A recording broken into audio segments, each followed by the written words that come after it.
2 मोल के हिसाब से सॉल्ट है ना? हाँ सही। हाँ 1 मोल हमने डाला है उसमें नमक, 1 मोलर सोल्यूशन आया है, तो कितना उसका पानी फ्रीजिंग पॉइंट कितना नीचे जाना चाहिए?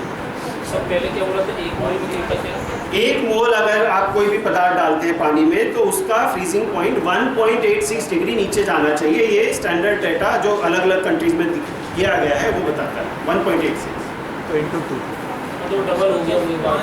जी मैडम। तो अभी यहाँ पर कितना का कम हो रहा है? तो -5 क्यों हो रहा है? वहाँ पे अगर 1.86 बोला गया इसमें तो 4 गुना 4 ये इतना शुरू हो रहा है। हाँ 3 गुना ज़्यादा। हाँ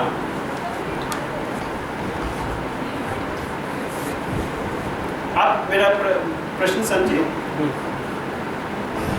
कितना जल्दी भूल जाते हैं लोग। हाँ कितना जल्दी भूल जाते हैं। 2 मोलर है इसमें इसलिए, लेकिन 2 मोलर की जगह 3 मोलर 1 मोलर को 1.86 डिग्री सेंटीग्रेड 1 मोलर से नीचे जाना चाहिए था। 4 डिग्री NaCl है ना? NaCl है तो कितना जाना चाहिए NaCl?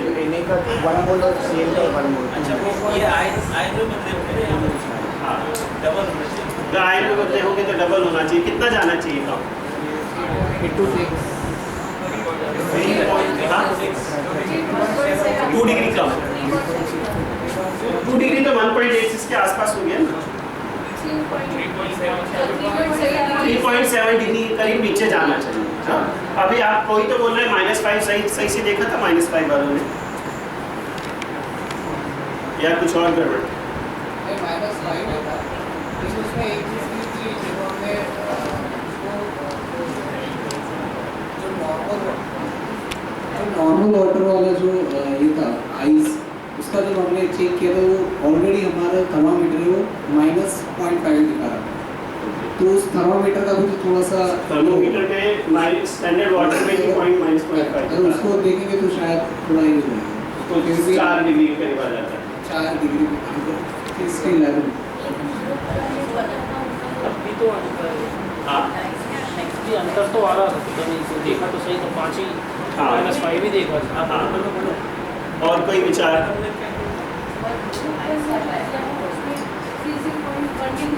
दिखा रहे हैं और उनका भी जो सॉल्टी आइस है उसका -5 डिग्री -5 तो 6 डिग्री के करीब का फर्क दिख रहा है। लगभग 5-6 डिग्री। 5 डिग्री दिख रहा है। तो कोई विचार?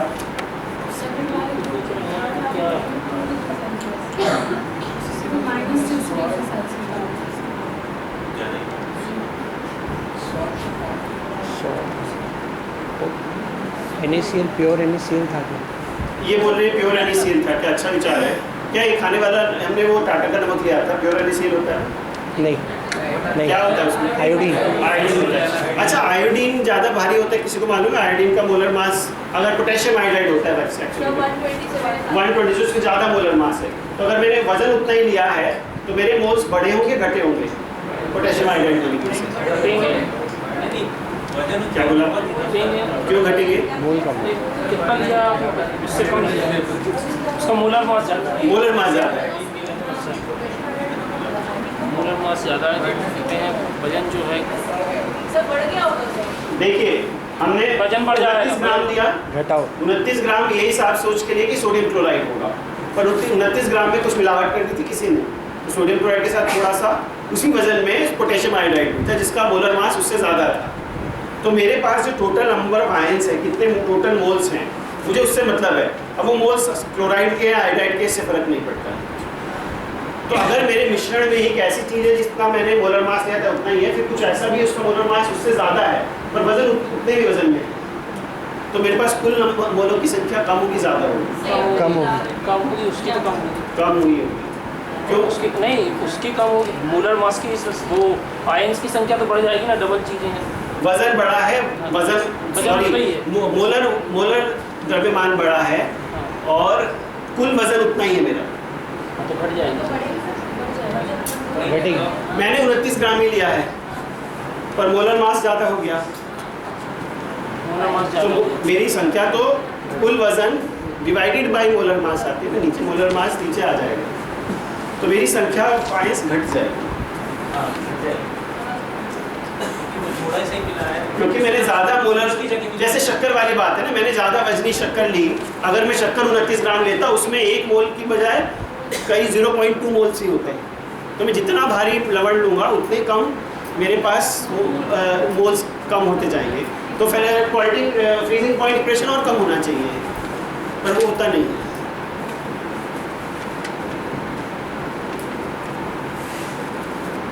ठीक है, ये थोड़ा सा जटिल सवाल है, इसमें हम बाद में आते हैं, इससे अगले परिस्थिति पे आते हैं। ठीक है, इस पे विचार करेंगे हम। अगली परिस्थिति पे आते हैं। कुछ लोगों ने क्या किया था कि हमने जैसे सुझाव दिया था कि आप सादा बर्फ लीजिए, उसके ऊपर नमक छिड़किए, और उसके ऊपर नमक छिड़किए। तो जब लोगों ने नमक छिड़का, ये पहले ग्रुप का मेरे पास डाटा है, तो लोग काफ़ी दुखी हो गए थे। 10-11 रुपये हो गया है ना सर, आपके दुख का कारण बताएंगे क्या हुआ? क्या हुआ? काफ़ी दुखी थे आप? नहीं, दुख का कारण ये नहीं था, असल में थर्मामीटर जो था वो -10 के नीचे था ही नहीं, और उससे नीचे जा रहा था वो। एक तो -10 से भी नीचे पहुंच गया। -10 से भी नीचे पहुंच और गया। आपने कितने ग्राम नमक डाला था? 5 ग्राम नमक डाला था। बर्फ थी 50 ग्राम, है ना, 10% के करीब नमक डाला। अब वो नमक घुल गया था, देखा नहीं रहा था उसमें घुला हुआ, ठीक नहीं रहा था। कैसे डाला था? तोड़ के डाला हुआ था? है ऐसा। तोड़ के डाला था बर्फ? नहीं, नमक पाउडर जस्ट ऐसे ऊपर डाल दिया था, आपने घोला नहीं था उसको। उसमें घुला था। अच्छा, आप ये विचित्र बात है कि आपने ऐसे नमक ऐसे ही डाल दिया तो आपका बॉइलिंग फ्रीजिंग पॉइंट बहुत ज़्यादा नीचे चला गया। हाँ, अब एक और विचित्र घटना हुई। ये तीसरा भी प्रयोग किया जब उसमें पानी में घोल के नमक, वो नमक का पानी को बर्फ के साथ रखा।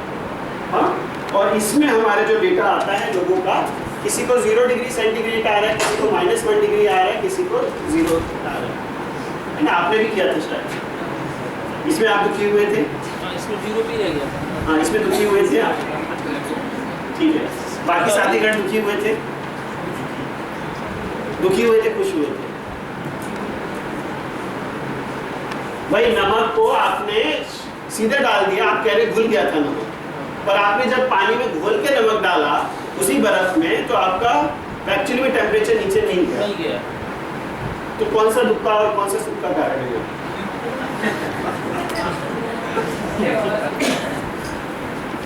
नहीं, दुख का सुख का कारण तो कुछ नहीं है, लेकिन बदलाव आया। बाकी टीचर्स थोड़ा बोले। आप लोगों ने भी किया था ना, ये थर्ड ग्रुप में भी किया था, इधर भी किया था। आप लोग का क्या, आपको क्या लगा, क्या हो रहा है? ऐसे भेदभाव क्यों है नमक का? कवर कर लिया जाए।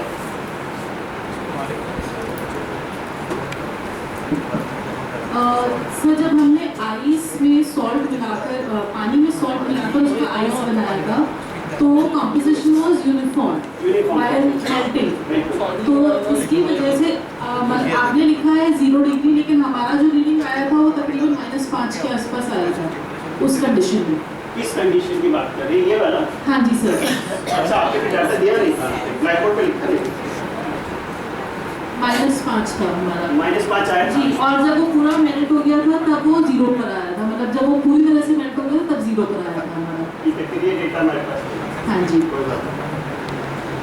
इन द अच्छा, सेकेंड केस, जब हमने नॉर्मल आइस के ऊपर सॉल्ट डाला, हाँ, उस केस में कॉम्पोजिशन वेरी कर मैडम गया। आप -5 इसकी बात तो नहीं कर रही है?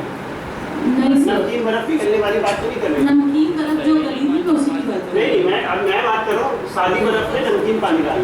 नहीं, अच्छा हाँ, उसका तो 0 था। उसका 0 था। हाँ जी। ठीक, ओके। हाँ, बोलिए आप आगे।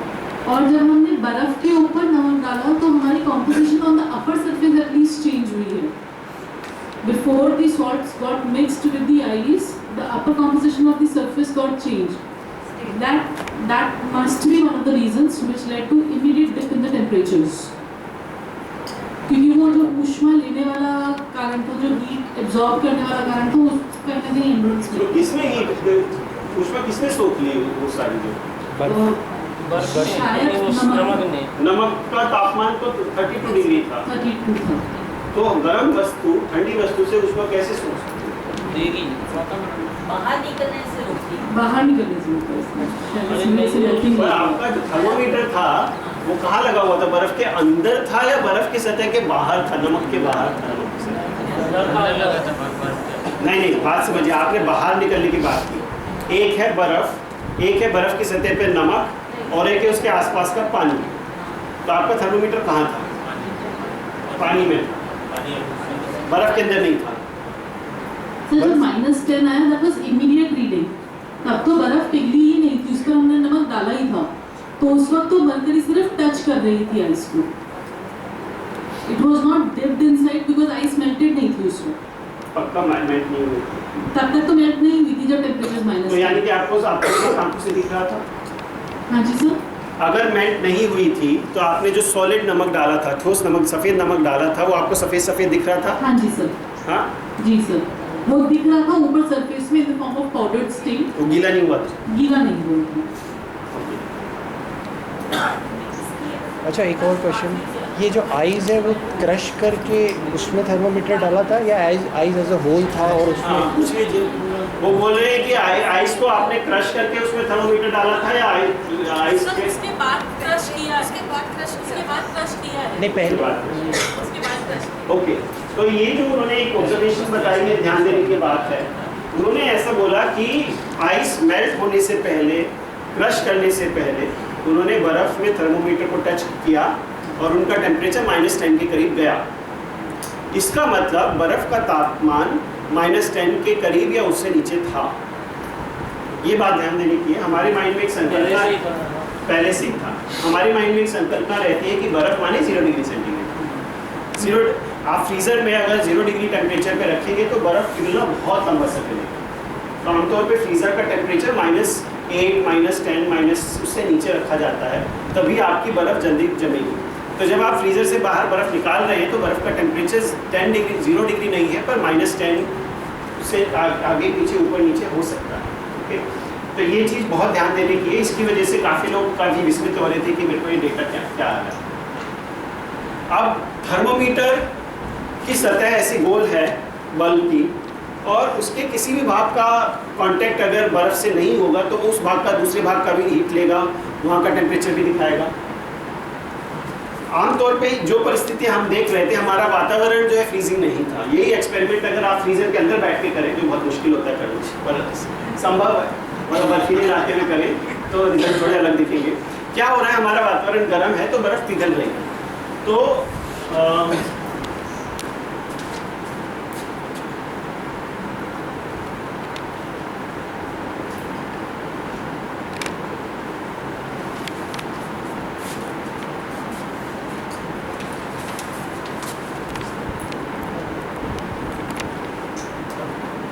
मैं एक छोटी सी बर्फ के टुकड़ा जो ठोस अवस्था है उसके आसपास एक पतली परत की बात करूंगा।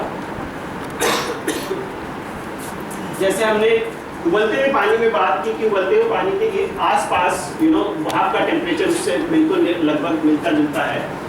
तो अगर बर्फ पिघलती है तो उसके आसपास एक पानी की पतली परत बन रही है, और फिर उसके आगे अगर बहुत ज़्यादा पानी है तो पानी रहेगा। जो हम साम्य अवस्था की बात कर रहे हैं, दोनों तरफ डायनेमिक इक्विलिब्रियम की बात कर रहे हैं, उसमें ये रीजन बहुत मैटर करता है कि ये परिवर्तन किस रूप में हो रहा है। आप अगर थर्मोमीटर डाल रहे हैं, अगर आप किस्मत वाले हुए मैडम की तरह, तो आपको बिना ज़्यादा बर्फ पिघले आपका थर्मोमीटर का कांटेक्ट इस सॉलिड सतह से होगा। तो आपको बर्फ का तापमान लेना बहुत मुश्किल होता है वास्तविकता में, क्योंकि बर्फ की सतह पे थर्मोमीटर आप कहीं से भी लाएं, थर्मोमीटर थोड़ा गर्म होता है और उसकी गर्मी की वजह से सतह पे थोड़ा पानी पिघल जाता है, और पानी जब पिघलता है तो उसका तापमान ज़रूरी नहीं रहता कि वो पुरानी जो बर्फ़ अंदर की बर्फ़ है उसके तापमान से मिलता जुलता। तो इसलिए बर्फ़ का टेम्परेचर में बहुत टेढ़ा काम होता है वास्तविकता में, तो आसान नहीं होता है प्रयोग करना।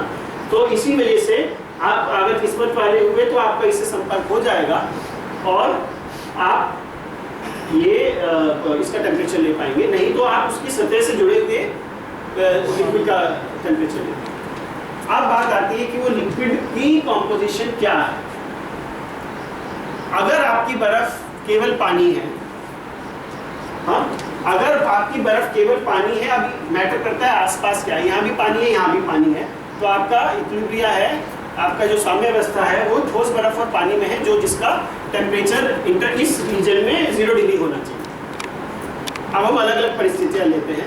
एक परिस्थिति जिसमें आपने नमक वाली बर्फ, तो नमक वाली बर्फ अगर पिघल रही है तो पिघलने के बाद उसके आसपास का जो पानी होगा वो भी नमक वाला पानी होगा, और वो नमक वाला पानी होगा तो लगभग आपका वो जो उसका तापमान मिलेगा वो उस दोनों चीज़ों का जो क्वथनांक है, मेल्टिंग पॉइंट है, वो मेल्टिंग पॉइंट मिलेगा।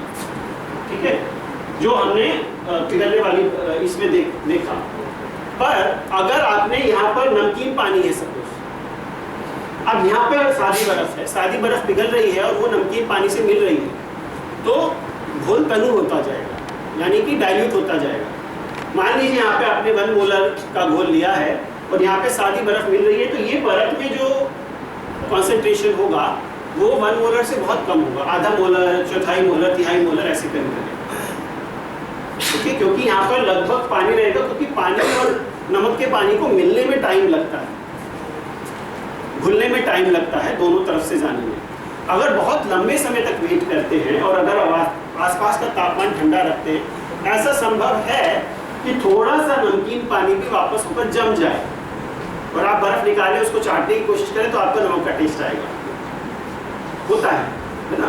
तो ये दोनों तरफ से प्रोसेस होता है।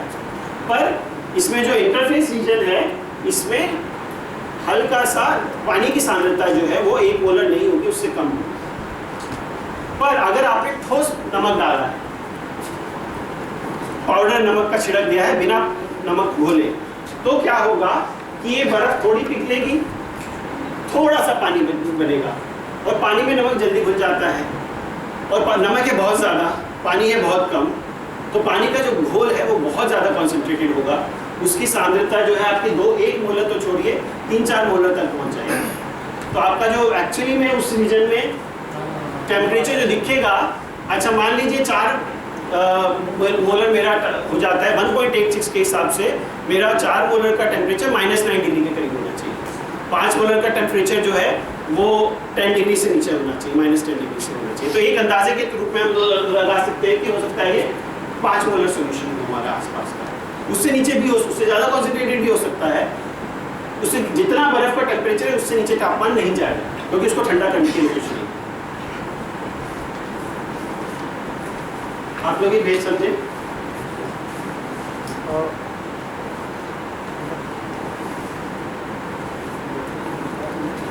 इसका मतलब जो पहले हमने जो बर्फ लिया था वो खुद 0 डिग्री से इतना कम था, मतलब ऑलमोस्ट -10 तक था।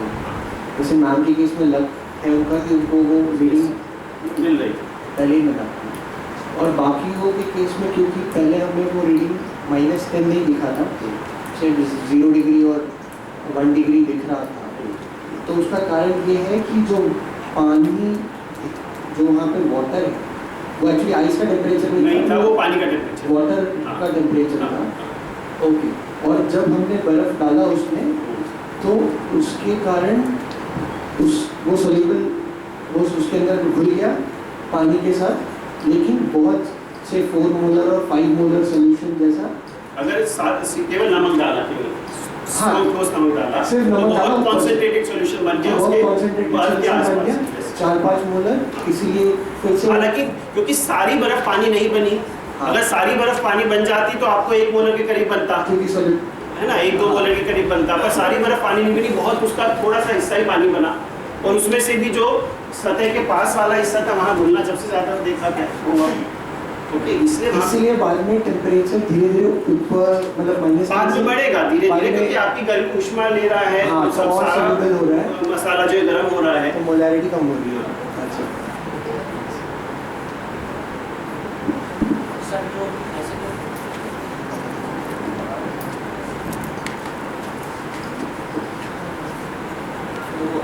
मतलब जो लोकल आइसक्रीम वाले जो सेटअप बनाते हैं, मतलब बर्फ डालते हैं फिर नमक डालते हैं उसको, तो वहाँ भी मतलब सेम चीज़ होगी ये थोड़ी चाहिए मेरे हिसाब से। मैंने देखा नहीं है कि वो एग्जैक्ट क्या फॉलो करते हैं, वो बर्फ के पास जमाते समय भी नमक डालते हैं, मैंने देखा नहीं है। पहले थोड़ा नमक डालते हैं, खड़ा नमक, फिर बर्फ डालते हैं, फिर खड़ा नमक डालते हैं, फिर अपना सेटअप। हाँ, पहले खड़ा नमक डालने से एक और इंसुलेशन लेयर थोड़ी सी मिक्स करते रहते, मिलाते रहते।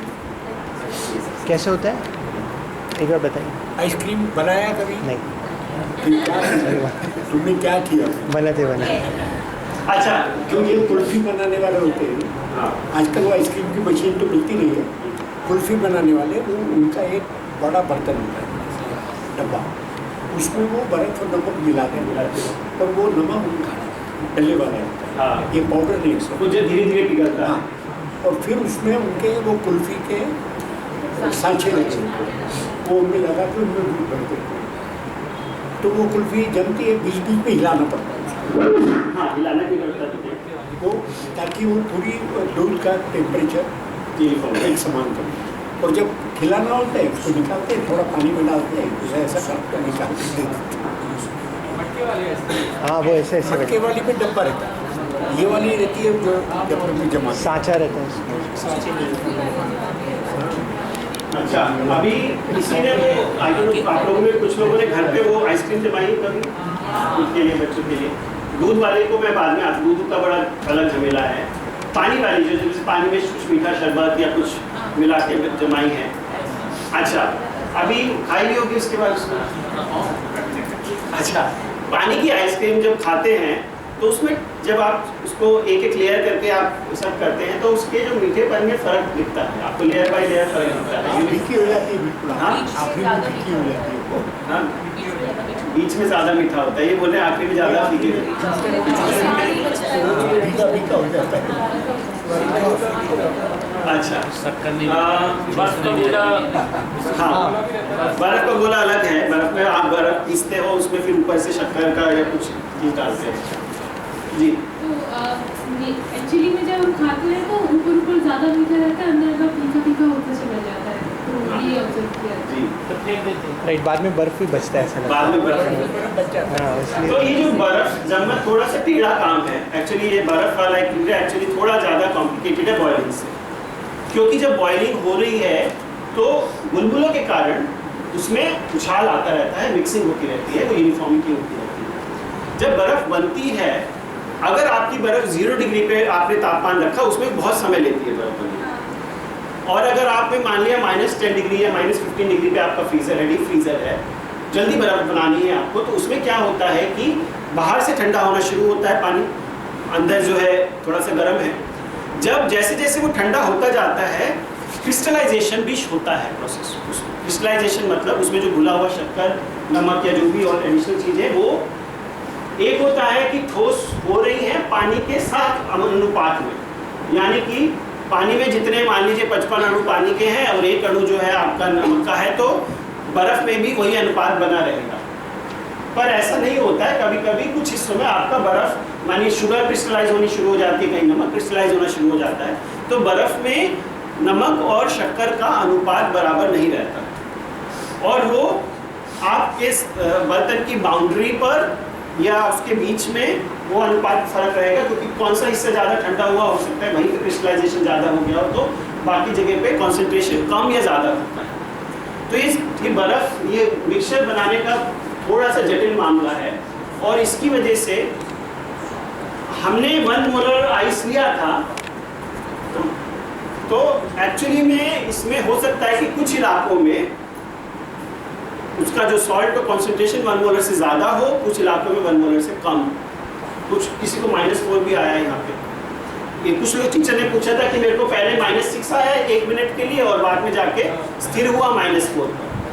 -6 इसलिए आ सकता है क्योंकि एक्चुअली में बर्फ़ का तापमान -5-6 से नीचे है, तो आपने जो नापा उस समय बर्फ़ का तापमान था। आपको नापना है तापमान जो बर्फ़ और पानी का इक्विलिब्रियम साम्यावस्था बनने के बाद जो टेम्परेचर है वो आपको फ्रीजिंग पॉइंट पे रूप में लेना है। तो हो सकता है आपका -4 भी टेम्परेचर हो, जो स्थिर टेम्परेचर हुआ है आपको वो लेना है।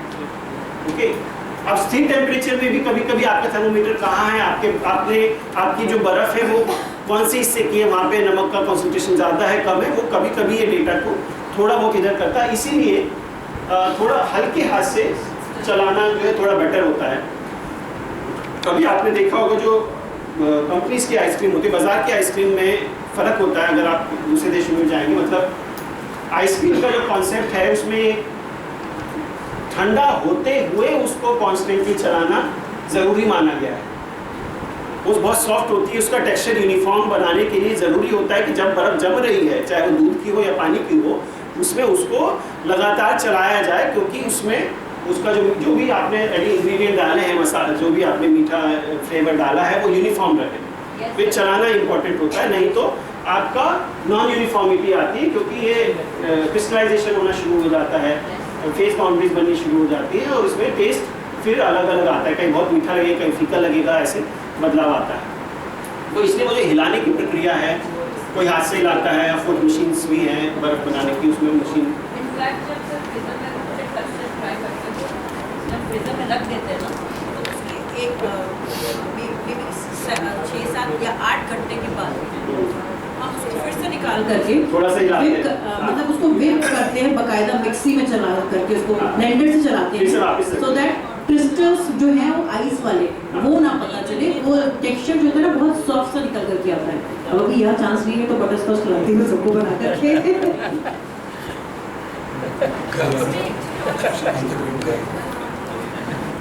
कि अगर नहीं मिलाते तो वो फर्क हम ऐसे आंखों से भी देख सकते हैं, कलर में डिफरेंस दिखता है अगर कलर कलर में भी वाले, कभी हाँ, तो वो एक अलग अलग फैट बनती है जी। उसमें। ओके, तो अब हम मूल मुद्दे पे आते हैं। तो हम इस पूरे प्रोसेस को समझ रहे थे, ऊष्मा और तापमान को समझ रहे थे। इससे भी आपकी जैसे मेल्टिंग पॉइंट में हमने एक डेफिनेशन किया था, फ्रीजिंग पॉइंट में प्रश्न हाँ, मेल्टिंग पॉइंट में हमने एक डेफिनेशन बनाया था, जब वेपर प्रेशर और एटमॉस्फेरिक प्रेशर बराबर हो जाए, हाँ, वो बॉइलिंग पॉइंट है। जी, क्या फ्रीजिंग पॉइंट में ऐसा कुछ है? यस। तो सुशील जी जो पूछ रहे हैं कि हमने प्रेशर बेस्ड डेफिनेशन बोला था बॉइलिंग पॉइंट के लिए, कि इवन प्रेशर पर, जो भी हमारा एटमॉस्फेरिक प्रेशर है, उस पर जब वेपर प्रेशर उसके इक्वल हो जाता है, तब आपका जो पॉइंट टेम्परेचर होता है उसको हमने फ्रीजिंग पॉइंट बोला था। फ्रीजिंग पॉइंट भी वास्तविकता में प्रेशर डिपेंडेंट है। फ्रीजिंग पॉइंट डिफाइन करने के लिए भी आपको लिक्विड का प्रेशर भी डिफाइन, बहुत स्ट्रिक्टली जाएं तो लिक्विड का प्रेशर भी डिफाइन करना होता है। और लिक्विड का प्रेशर आमतौर पे हम उसके संपर्क में जो हवा रहती है, उस वायुमंडलीय दाब से उसका लिक्विड का प्रेशर डिफाइन करते हैं। बहुत स्ट्रिक्ट टर्म्स में जाएं, अगर थोड़ा सा और डीप में जाएं, आपके पास अगर इतना ऊंचा पानी भरा हुआ है इस पूरे कमरे, जो बड़े टैंक्स होते हैं, ठंडे प्रदेशों में भी ये समस्या आती है, तो अगर आप देखें तो ऊपर का प्रेशर अगर एक एटमॉस्फेयर है, तो पानी के इतना नीचे का टेम्परेचर प्रेशर एक एटमॉस्फेयर से ज़्यादा होगा, क्योंकि हाइड्रोलिक प्रेशर उसमें ऐड हो जाता है, पानी का दबाव बढ़ जाता है। ऐसी परिस्थिति में ऊपर वाले बर्फ़ जमने का तापमान और नीचे वाले बर्फ़ जमने का तापमान बदल जाता है, क्योंकि पतना ये फ्रीजिंग पॉइंट भी प्रेशर डिपेंडेंट होता है। ये बहुत जटिल प्रक्रिया है। इससे पता नहीं आप लोग ठंडे इलाके में कोई है? देखा ऐसा जाता है कि पहले ऊपर की बर्फ जमती है, नीचे पानी रहता है। हाँ, उसमें बहुत सारे पहलू शामिल हैं, जैसे झीलें होती हैं, नदियाँ होती हैं, तो उसमें जीवाश्म मतलब जीव रहते हैं, तो उनके ब्रीदिंग से उससे टेम्परेचर फर्क आते हैं। बट मोटे तौर पर जितनी भी थर्मोडायनेमिक क्वांटिटीज़ होती हैं, जिसमें ये फ्रीजिंग पॉइंट, मेल्टिंग पॉइंट आता है, और भी कई प्रॉपर्टीज़ आती हैं, सॉल्युबिलिटी है, वो किसी भी बड़ी जल की बॉडी में ऊपर और नीचे फर्क हो जाता है। और इसके कारण अगर आप ध्यान दें, कोई नदी के पास या झील के पास रहता है, तो मौसम बदलने में ऐसे बहुत सारे बदलाव होते हैं जिनको आप तभी एक्सप्लेन कर सकते हैं अगर आप ऊपर नीचे में ये फ्रीजिंग और मेल्टिंग का डिफरेंस अगर पहचान पाएँ। तो ये जो बड़े वाटर ट्रीटमेंट बॉडीज़ हैं, उनको इस चीज़ का ध्यान रखना पड़ता है। तो इसलिए जब फ्रीजिंग पॉइंट भी डिफाइन किया जाता है, वो भी प्रेशर पे डिफाइन किया जाता है, 1 एटमॉस्फेरिक प्रेशर पे।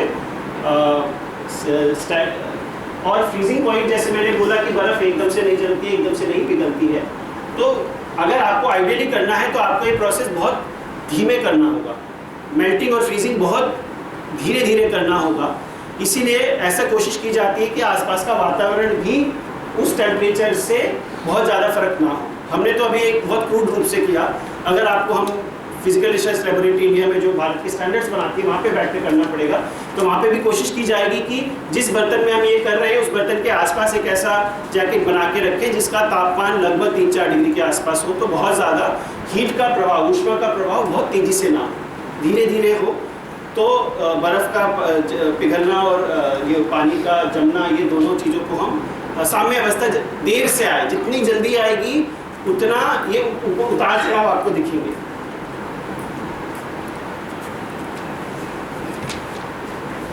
पानी का